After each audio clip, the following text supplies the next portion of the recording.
আসসালামু আলাইকুম প্রিয় দর্শক,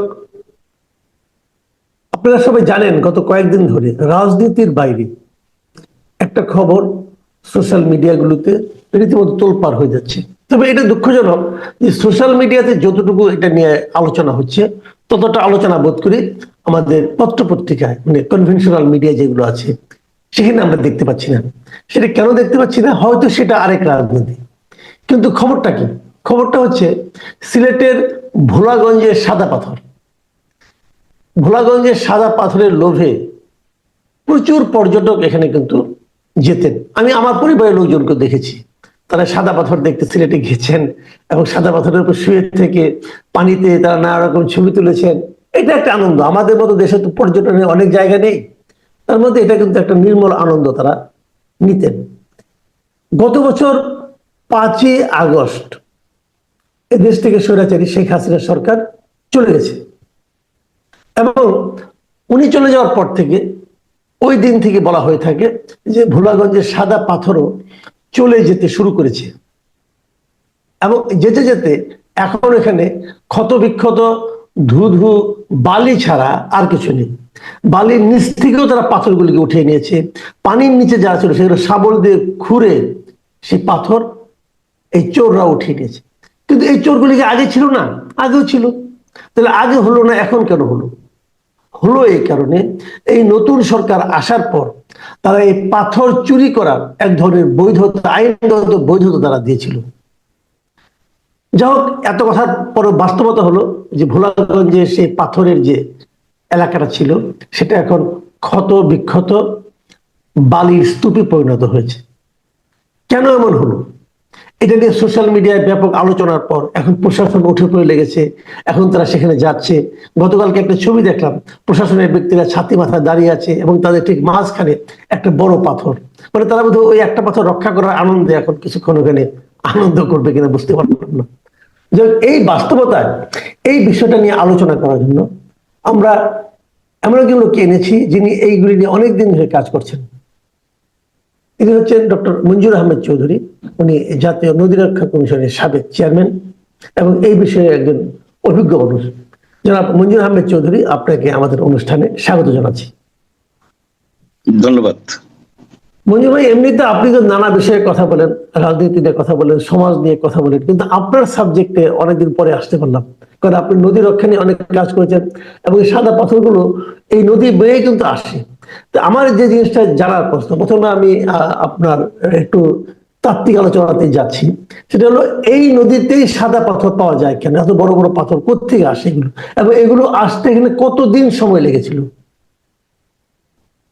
না, এটা প্রথমত কতদিন, সেটা ধরেন কয়েক মিলিয়ন ইয়ার্স, অর্থাৎ 10-20 লক্ষ বছর ধরেই কিন্তু পাথর এই যে আপনার সিলেট ট্রাফ বলে, অর্থাৎ হাওর অঞ্চলে উপরের অঞ্চল থেকে, অর্থাৎ আপনার যে মেঘালয় অঞ্চল থেকে নদী বাহিত হয়ে, ঝর্ণা বাহিত হয়ে বৃষ্টির সময় আসতেছে। এটা একদিনের না, প্রতি বছরই আসে, কিন্তু অনেক বছর ধরে, হাজার হাজার লক্ষ লক্ষ বছর ধরে এই পাথরগুলি আসছে। সেজন্য দেখেন আপনি যে 30 ফিট নিচেও কিন্তু এই বড় বড় পাথর দেখা যায়। এখন অন্যান্য অঞ্চলে বাংলাদেশে 51টা কোয়ারি আছে, পাথর ক্ষেত্র আছে কিন্তু অফিসিয়ালি। যেমন দিনাজপুরে আছে, আপনার ময়মনসিংহে আছে, নেত্রকোনায় আছে, সিলেটে আছে, বিভিন্ন জায়গায় এরকম 51টা ক্ষেত্র আছে। কিন্তু সব ফেলে কেন এইখানে আমরা এই বড় বড় বোল্ডার পাচ্ছি, লাইমস্টোন বোল্ডার পাচ্ছি? এটা পাওয়া যাচ্ছে আপনার এই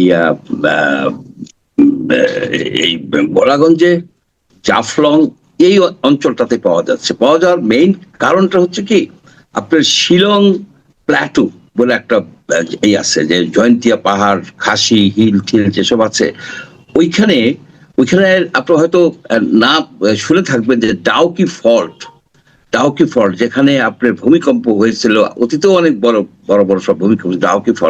ডাউকি ফল্টটা হচ্ছে যে ইউরেশিয়ান প্লেট, অর্থাৎ পৃথিবীর উপরে যে ক্রাস্ট, ইউরেশিয়ান প্লেট এবং ইন্ডিয়ান প্লেটের যে সংযোগস্থল, এই সংযোগস্থলে একটা জিওলজিক্যাল প্রসেস। একটা প্লেট নিচের দিকে দেবে যায়, সাবডাকশন হয়, আর একটা প্লেট উপরের দিকে উঠে। এই উপরের দিকে উঠার ফলে যেটা হয়েছে যে আপনার শিলং যে প্ল্যাটুটা সেটা অনেক উপরে উঠে গেছে, উপরে উঠে গেছে, যার ফলে এই যে যে বড় বড় যে পাথরগুলি, এই যে লাইমস্টোন বোল্ডার গুলি, এগুলি উপরে চলে আসছে।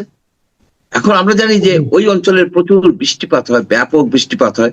বৃষ্টিপাত হলে যেটা হয় যে আপনার যে সব মাটি বালু মানে ডার্ট এগুলি ধুয়ে যায়, পাথরগুলি এক্সপোজড হয়। পাথরগুলি যখন এক্সপোজড হয় তখন কিন্তু পানির স্রোতের তোড়ে কিন্তু ধীরে ধীরে ধীরে ধীরে তারা এসে জড়ো হয় কোথায়, এই যে সিলেট ট্রাফ বলে, অর্থাৎ এই এই যে ডাউকে ফল্ট এবং এই যে জন্তিয়া পাহাড়ের নিচের দিকের যে হাওর অঞ্চলটা কিন্তু এই টেকটনিক কর্মকাণ্ডেরই মানে প্রসেসেরই ফল। এটা নিচে এখানে এসে পাথরগুলি জমা হয়। সুতরাং এই পাথরগুলি প্রতি বছর আসছে বলে যে কেউ কেউ খুব মানে উত্তেজিত হয়ে বলতেছেন, দেখলাম যে চরমনায়ের পীর সাহেব খুব বলতেছেন পাথর না সরাইলে পরিবেশ হয়ে যাবে, দূষিত হয়ে যাবে পরিবেশ ইত্যাদি ইত্যাদি, বন্যায় ভেসে যাবে। এইসব থিওরি কোথায় পেলেন হঠাৎ করে? আপনার সে হাদিস ছেড়ে উনি এখন যে পাথর বিশেষজ্ঞ হয়ে গেলেন, এটা কিন্তু ভয়ের বিষয়। ভয়ের বিষয় কেন? এই যে তৌহিদি জনতাকে একত্রিত করে এখন পাথরের উপরে যদি আক্রমণ চালায়, তাহলে তো আপনি তো শুধুমাত্র এইখানে না, আপনি ধরেন বিছানাকান্দি আছে, জাফলং আছে, আরো অনেক জায়গা আছে। পরিবেশের উপরে যেভাবে আক্রমণ চলতেছে, এটা একটা দুর্ভাগ্যজনক ভয়ঙ্কর মানে জাতির জন্য একটা অশনি সংকেত। তাহলে এই যে পাথরগুলি মানে সরিয়ে নেওয়া হলো, আপনি কি মনে করেন এগুলো তো আগে সরানো হতো না আর কি? আগে যখন স্বৈরাচারী শাসকটা ছিলেন তখন এটা ছিল, এবং তখন আমি দেখতাম যে এই যে বেলা যে প্রতিষ্ঠানটা, যে ডক্টর মিস্টার রিজওয়ানা হাসান, সৈয়দা রিজওয়ানা হাসান যেটার প্রধান ছিলেন, তিনিও শুনেছিলাম এটার বিরুদ্ধে মামলা করেছিলেন যাতে নাকি পাথর কেউ সরাতে না পারে। তখন উনি এনজিওতে ছিলেন, এনজিও কর্মী হিসেবে তিনি পরিবেশ রক্ষার জন্য এই কাজগুলি করেছেন। এখন উনি নিজেই পরিবেশ মন্ত্রী হয়েছেন, মানে আগে যাদের কাছে দাবি করতেন সেই জায়গাটায় উনি বসেছেন। তো উনি যখন সেই জায়গায় আছেন, তাহলে উনার আমলে এসে এটা এভাবে মানে একদম ধূলিসাৎ হয়ে গেল কেন? এটা কিভাবে সম্ভব হলো? না, ওনার বিরুদ্ধেই তো অভিযোগ আছে আপনার বিভিন্ন মহলে যে এইসব পাথর খেকো, বালু খেকো, এদেরকে উনি মদত দেন, উনি এদের মদত দেন। এবং আরেকটা জিনিস আমাদের মনে রাখতে হবে যে আমরা অতীতে দেখেছি, শেখ হাসিনার আমলে দেখেছি, এরশাদের আমলে দেখেছি, বিএনপির আমলে দেখেছি, সব আমলে আমরা দেখেছি যে যদি মানে একেবারে টপ লেভেলের অর্থাৎ মন্ত্রী লেভেলের লোকজনের যদি না থাকে, মদত না থাকে তাহলে কিন্তু এই ধরনের দুষ্কর্ম হতে পারে না। এইখানে যে কাজটা হয়েছে এটা তো ছোটখাটো ঘটনা ঘটে নাই, এটা একটা গণ লুট হয়েছে এবং অনেকখানি জায়গা নিয়ে হয়েছে, অনেক লোক তার সাথে জড়িত ছিল এবং অনেক দিন বসে হয়েছে, 3-4 মাস বসে এই লুটটা একেবারে প্রথম থেকেই শুরু হয়েছে, এই সরকারের আসার পর থেকেই শুরু হয়েছে। কিন্তু এটা যে শেষের দিকে এসে এক্সেলারেটেড হয়ে গেছে, হয়ে আপনার যে এই ভোলাগঞ্জের একটা অঞ্চলে কোনো পাথরই নেই, সেখানে আছে শুধু বালু এবং গর্ত। এটা এখন এটা যদি পাথর উঠাই নিয়ে চলে যায় তার এনভায়রনমেন্টাল ইম্প্যাক্ট আছে, কিন্তু আপনার নদীর যে বেড আপনার এবড়ো থেবড়ো হয়ে যাচ্ছে, যেখানে এটা স্মুথ ফ্লো ছিল সেটা পানির ফ্লো থাকতেছে না, সেখানে আপনার নদীর পার ভাঙতে পারে এবং যেসব ফনা, যেসব মানে প্রাণী উদ্ভিদ যা ছিল এগুলির কিন্তু জীবন চক্র ব্যাপকভাবে ব্যাহত হবে। বিশেষ করে এই যে বালুর ফলে বালু পানিতে ছড়ায় যাওয়ার ফলে যে টার্বিডিটি, অর্থাৎ আপনার ফটোসিনথেসিস হতে পারবে না নিচের দিকে, যার ফলে টোটাল যে লাইফ সাইকেল এইখানে আপনার ইম্প্যাক্টেড হয়ে যাচ্ছে। এখন আরেকটা কথা হচ্ছে যে আপনার ন্যাচারাল প্রসেসকে এইভাবে হ্যাম্পার হইতে দিতে পারেন না। এখানে পাথর উঠানো যায়, পাথর হারভেস্ট করা যায়, কারণ কি এগুলি তো পাথর মহল হিসেবেই ডিক্লেয়ার করা ছিল 51টা, যে সেটা কিন্তু আপনার করতে হবে একটা নিয়মের মাধ্যমে, যেমন পরিবেশ অধিদপ্তরের একটা গাইডলাইন আছে, একটা গাইডলাইন আছে, সেই গাইডলাইনে দেওয়া আছে, গোলাগঞ্জের কথাই উল্লেখ করা আছে যে এইখানে প্রতি বছর কিরকম পাথর উঠাতে হবে তার পরিমাণটা এনভায়রনমেন্টাল ইম্প্যাক্ট স্টাডি করবে জিওলজিক্যাল সার্ভে, তারা বলবে এই পরিমাণ পাথর আছে, এই জায়গা থেকে এই পরিমাণ পাথর উঠাতে পারো, রাইট? কিন্তু সেই ধরনের কিছু করে নাই। এখন সরকার যেটা করছে, বিগত সরকার যেটা করছে, অনেকেই চাইছে যে এই জায়গাগুলি, এখানে পাথর আছে ঠিকই, কিন্তু এগুলি আবার পর্যটন কেন্দ্র, এখানে ব্যাপক লোকজনের সমাগম হয়, তারা সেখানে আপনার একটা নির্মল বিনোদনের জায়গা, আপনার পাথর আছে, পানি আছে, স্বচ্ছ পানি আছে, সুন্দর ওয়াইড ওপেন, একদিকে আপনার পাহাড় আর একদিকে নীল পানি, পাথর, সব মিলে একটা ন্যাচারাল অ্যাসেট ছিল বাংলাদেশের। সেইটাকে আপনার সরকার, অতীতের সরকার এটা চায় নাই যে এটাই হোক। এখন রিজওয়ানা হাসান উনি হাসতে হাসতে বললেন যে এই 4 বছর আমি ধরে রেখেছি, এখন পারতেছি না মন্ত্রী, মানে এই পোস্টে আসার পরে থেকে। এটা একটা ভুয়া দাবি এই কারণে যে সময়কালের কথা বলছেন, সেই সময়কালের একটা বড় অংশ জুড়ে আমি জাতীয় নদী রক্ষা কমিশনের চেয়ারম্যান ছিলাম, আমি কঠোর হস্তে দমন করছি এই পাথর খেকো, বালু খেকো। একজন বালু খেকো তো এখন ওই কাশিমপুরে জেলে আছে 14 শিখের ভিতরে, করিবর্গা গুনছেন। ওটা আমাদের খেয়াল আছে। আপনি যখন নদী রক্ষা কমিশনের চেয়ারম্যান ছিলেন এবং আপনি প্রকাশ্য একটা সেমিনারে এই চাঁদপুরের একজন নারী মন্ত্রীর কথা উল্লেখ করেছেন, মানে আমি নিজেও অবাক হয়ে গেছিলাম যে আপনি একটা কমিশনের চেয়ারম্যান হয়ে কিভাবে সরাসরি একজন মন্ত্রীর বিরুদ্ধে কথা বললেন। এবং পরে কিন্তু আমরা দেখলাম যে ওই আপনার অভিযোগটা সত্য ছিল এবং সেই মন্ত্রী এখন জেলে আছেন। সে মন্ত্রী জেলে, আচ্ছা, আমি যতটা আইনগত ভাবে এবং অফিসিয়ালি যা যা করা দরকার, ক্যাবিনেট সচিবকে জানানো, তৎকালীন প্রধানমন্ত্রীকে জানানো, সবই আমি করেছি। কিন্তু দেখি যখন কাজ হয়নি, তখন আমি জনসমক্ষে যে বলেছি যে এটা হচ্ছে। এইখানে গত 3 মাস ধরে যে গণলুট হইলো পাথরের, এই আমাদের যে পরিবেশ, যে পরিবেশ মন্ত্রী বলি, উনি কি করছেন? উনি তো কিছুই করেন নাই। উনার আমলে পরিবেশের যে ক্ষতি হয়েছে, যেটা পূরণ হতে বহু বছর লাগবে, বহু বছর। আপনার এই যে ভোলাগঞ্জের যে সাদা পাথরের ক্ষেত্রটা, এই সাদা পাথরের ক্ষেত্রটা আপনি কি মনে করেন যে 200 বছরের মধ্যে আবার পূরণ হবে? নো, কয়েক হাজার বছর লেগে যাবে। আপনি যে অভিযোগটা করলেন যে উনি কিছু করেননি, কিন্তু উনি কিন্তু একটা সমাবেশে বলেছেন, আমি আপনাকে ওনার বক্তব্যটা পড়ে শোনাই। উনি কি বলেছেন? উনি বলেছেন, সিলেটে 2 জন উপদেষ্টা গেলাম, সেখানে পাথর তুলতে সর্বদলীয় ঐক্য দেখলাম। আগের 4 বছর জাফলংয়ে পাথর উত্তোলন বন্ধ রাখতে পেরেছিলাম, এখন আমি উপদেষ্টা হয়েও পারছি না।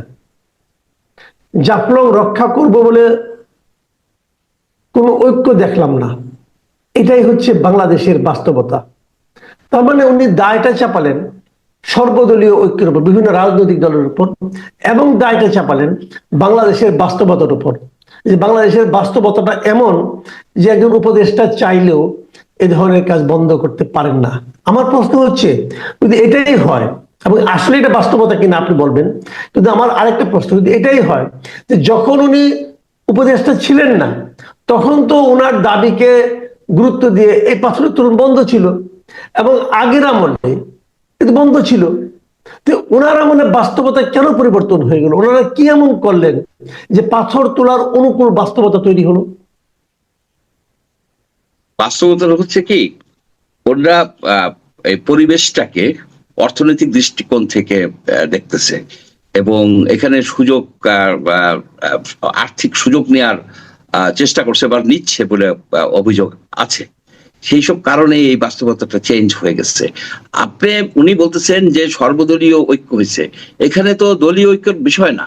এখানে যে পাথর তুলবে আইন ভঙ্গ করে, বিধি ভঙ্গ করে, খনিজ যে আইন আছে 1992 যে আইন আছে, 2012-এর যে বিধিমালা আছে, যে খনিজ সম্পদ মন্ত্রণালয় থেকে যে কিভাবে এই খনিজগুলি, এটা তো একটা খনিজ উঠানো হবে, এবং পরিবেশ মন্ত্রণালয়ের যে নীতিমালা আছে, যে বিধি আছে, সেই অনুসারে যদি কেউ ভঙ্গ করে, তার জন্য তো 2-3 বছরের জেল আছে। তো উনি প্রসিকিউট করছে। এখন যে সেনাবাহিনী এখানে পাথর বোঝাই ট্রাকগুলিকে আটকাচ্ছে, তো উনি আগে আটকায় নাই কেন? উনিও তো পারতো, বলতো সেনাবাহিনীকে যে পাথর নিয়ে যাবে, আটকায় ফেলো। যদি আটকায় ফেলতো তাহলে ট্রাক আলারা কিন্তু এই পাথর বহনে ক্যারি করতে আপনার উৎসাহী হতো না। যে যেমন আপনার আমি যেমন বাল্ক হেড আটকায় ফেলতাম, বাল্ক হেড আটকানোর ফলেই কিন্তু আপনার চাঁদপুরে বা বিভিন্ন জায়গায় আপনার এই যে অবৈধ বালু উত্তোলন বন্ধ ছিল। এখন সারা বাংলাদেশের সকল নদীতে মহোৎসব করে কিন্তু বালু করতেছে, উঠে নিচ্ছে আনপ্ল্যান্ড ওয়েতে। বালু উঠাইতে হবে, কিন্তু প্ল্যান্ড ওয়েতে উঠাইতে হবে। আপনি দেখেন পদ্মা নদীতে বিশাল ভাঙন শুরু হয়েছে ডান তীরে। কেন হয়েছে? এই যে আনপ্ল্যান্ড, অপরিকল্পিত ভাবে আপনার র্যান্ডমলি যে বালু ড্রেজার দিয়ে তুলছে, এর একটা ইম্প্যাক্ট আছে। এটি একমাত্র কারণ না, এটা ছাড়াও ভাঙন হয়, কিন্তু এটা একটা কন্ট্রিবিউটিং ফ্যাক্টর। এখন এগুলি যদি উনি বন্ধ না করতে পারেন তাহলে তো ওনার ওই পদে থাকার কোনো জাস্টিফিকেশন নাই। অথবা ডক্টর ইউনূসেরও ডিসিশন নিতে হবে যে এই ভদ্রমহিলাকে দিয়ে কি উনি যদি আরো 1 বছর থাকে এই পরিবেশের, এই পরিবেশ বলে কিছু থাকবে না। সেন্ট মার্টিনের কি অবস্থা, সেন্ট মার্টিনের কি অবস্থা, সেখানে আপনার এই পর্যটনকে শেষ করে দিচ্ছে। পর্যটনকে শেষ করে দিয়ে কি পরিবেশ রক্ষা করতে পারছে? এইখানে কি করছে? এইখানেও কিন্তু উনি পর্যটনকে শেষ করে দিয়ে এখন কারা যাবে? শুধু ওই যে গর্তযুক্ত বালুর মাঠ দেখতে কি লোকে যাবে? যাবে না।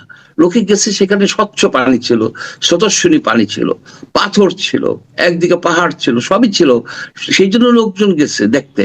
এটা একটা বাংলাদেশের জনগণের জন্য অল্প খরচে একটা বিনোদনের জায়গা ছিল, সেটাকে এই রিজওয়ানা হাসান ধ্বংস করে দিল, দিয়ে দিয়ে বলতেছে যে আমি পারলাম না। আপনি পারলেন না কেন? 3 মাস ধরে এটা হয়েছে, এটা তো একদিনও হয় নাই। 3 মাস ধরে হরিণ লুট মানে ব্যাপকভাবে চলছে। গণলুট, হরিণ লুট তো না, এটা একটা গণলুট হয়েছে। আপনি পারেন নাই কেন?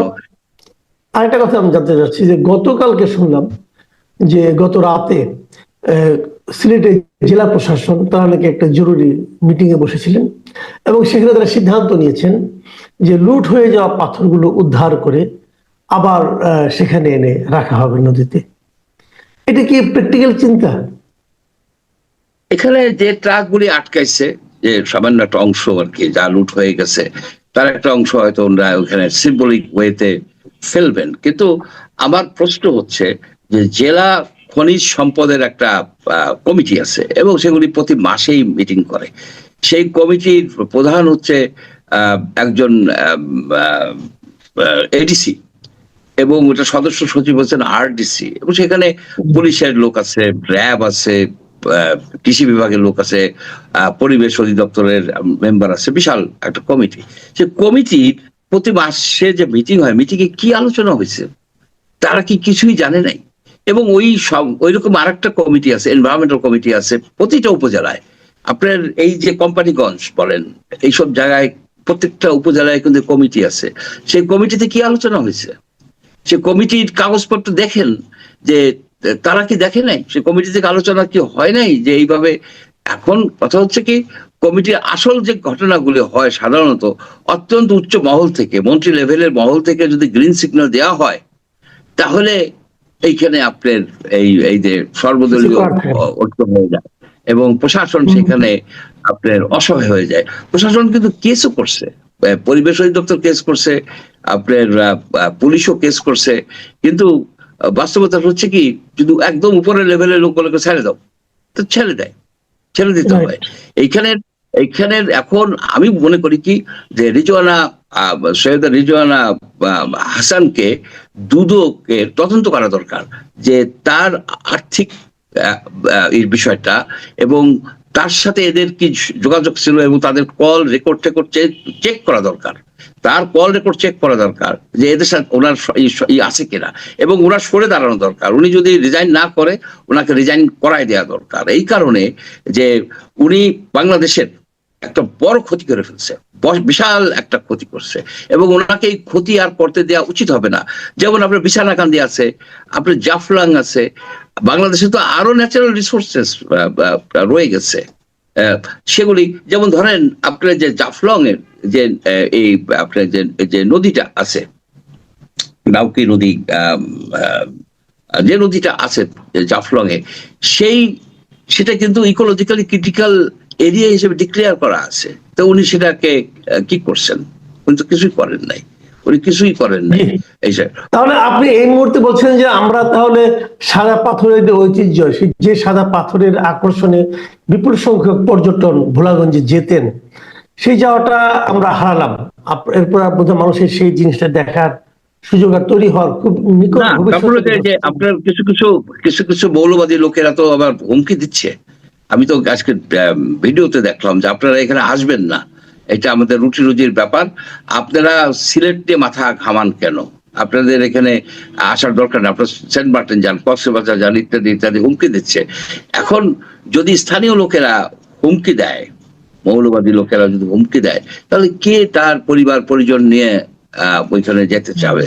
এটাই হচ্ছে দুর্ভাগ্য যে বাংলাদেশের মানে আইন শৃঙ্খলা পরিস্থিতি বলেন, সবকিছু এতটা যে ডিটোরিয়েট করবে ডক্টর ইউনূসের আমলে, এটা কিন্তু আমরা ধারণা একটা জিনিস আমাদের, আমি তো মনে করি এটা একটা যে এমন একটা ক্ষতি হয়েছে যে ক্ষতিটা আসলে পূরণ করা যাবে না, অপূরণীয় ক্ষতি। এবং এটা হয়তো যেহেতু এটা 1000 বছরে গড়ে উঠেছে, আপনি যে 1-2 দশক এটা 1000 বছর না, এটা আরো অনেক বেশি। আপনার এটা জিওলজিক্যাল টাইম স্কেলে ধরতে হবে, মায়াসিন যুগ বলা হয়। আমরা কি একটা কাজ, আমার একটা বক্তব্য, আমি দেখতেছিলাম যে এই গণতন্ত্রের ক্ষেত্রে যে প্রতিবন্ধকতাগুলো তৈরি করা হয়েছিল গত কয়েক বছরে, এখানে দেখলাম সরকার যে কাজটা করলেন যে 2014, 2018, 2024 এই নির্বাচনগুলিতে যে সমস্ত লোক বিভিন্ন জেলায় জেলা প্রশাসকের দায়িত্ব পালন করেছেন, তাদের সবাইকে কিন্তু এক ধরনের মানে চাকরিচ্যুতই বলা যায়, বাধ্যতামূলক অবসর, যাদের 25 বছর হয়নি তাদেরকে ওএসডি করা হয়েছে, কিন্তু ঢালাও ভাবে করা হয়েছে, আমাদের হয়তো অনেকে দায়ীও না, তাও করা হয়েছে। এরকম পুলিশের শীর্ষ এসপি পদে যারা ছিলেন তাদের বিরুদ্ধে অ্যাকশন নেওয়া হয়েছে, কোনো বিচার বাস বিচার না। তো আমি কি মনে করি না যে এরকম কি করা যেতে পারে কিনা, যে এই গত কয়েক মাসে, গত বছরের 5ই আগস্ট থেকে নাকি শুরু হয়েছে, এটা যখন থেকে শুরু হয়েছে তখন থেকে এই সিলেটের জেলা প্রশাসনে যারা ছিলেন, যারা এই খনিজ সম্পদ এগুলি দেখার দায়িত্বে ছিলেন, যে কমিটির যারা ছিলেন, এই সকলের বিরুদ্ধে কি অ্যাকশন নিলে একটা দৃষ্টান্ত স্থাপিত হতে পারে কিনা? না, এটা হবে কি শুনেন, এখানে তাতে হবে কি, বেশ কিছু নিরীহ কর্মকর্তা কর্মচারীর উপরে একটা অন্যায় জুলুম করা হবে। এখানে উপরের লেভেলে মন্ত্রী লেভেলে প্রথমত রিজওয়ানা হাসানের এখানে সংশ্লিষ্টতা আছে কিনা সেটা আগে বাইর করতে হবে। উনি যদি ডিসি কে বলেন যে এখানে এটা পলিটিক্যাল ইস্যু, এখানে আপনারা ইন্টারফেন করবেন না, তো ডিসি কি করবে বলেন? এই যে আপনার যে ডিসিদেরকে মানে পানিশমেন্ট দিল 2014 সনের ইলেকশন, 2018 সনে, 24 সনের, আপনার 14 সালে তো অর্ধেক জায়গায় ইলেকশনই হয় নাই। আপনার প্রায় 150 সিটে যেখানে ইলেকশনই হয় নাই, সেই ডিসি কে আপনি কিভাবে পানিশমেন্ট দেন? পানিশমেন্ট দিতে পারেন না। তো ডিসিদেরকে তো আপনারা বন্দি করে ফেলছেন। এই যে এই আপনার যে প্রশাসনিক সংস্কার, সেখানে আমি অনেকবারই বলেছি যে সংস্কার এমন ভাবে করা উচিত, প্রজাতন্ত্রের কর্মকর্তা কর্মচারীরা যেন তারা আইন অনুসারে কাজ করতে পারে। এখানে বলা হচ্ছে কি যে আপনার আনুগত্য থাকতে হবে। আনুগত্য কার প্রতি? কোনো ব্যক্তির প্রতি তো আনুগত্য না, আনুগত্য থাকবে কনস্টিটিউশনের প্রতি, আইনের প্রতি, বিধির প্রতি, এগুলির প্রতি আনুগত্য থাকবে। এগুলি ভায়োলেট সে যদি করে, তাকে আপনি পানিশমেন্ট দিতে পারেন, আইন অনুসারে পানিশমেন্ট দিতে পারেন। সেটা না করে আপনি তাদেরকে ভৃত্য বানানোর চেষ্টা করছেন, যারা পারে নাই শেষ পর্যন্ত এরা কর্মচারীরা সবাই মানে প্রতিবাদ করছে, প্রতিবাদের মুখে ওইটা এক ধরনের স্থগিত অবস্থায় আছে। এটা একটা স্বৈরাচারী প্রক্রিয়া। আপনি দেখেন যে গতকাল পত্রিকায় এই নিউজগুলি কিন্তু আসে নাই, আপনি যেটা বললেন যে আসে না, আজকে যদি আসছে এটাকে তারা মানে খবরে আসতে দিবে না, সাদা পাথরের কাহিনী, কিন্তু এটা ছড়াই গেছে। আপনি দেখেন যে সোশ্যাল মিডিয়ায় এখন একমাত্র মিডিয়া যার মাধ্যমে আমরা সব খবর টবর পেতে পারি, কিন্তু সেই সোশ্যাল মিডিয়াকে এমন ভাবে পলিউটেড করে ফেলছে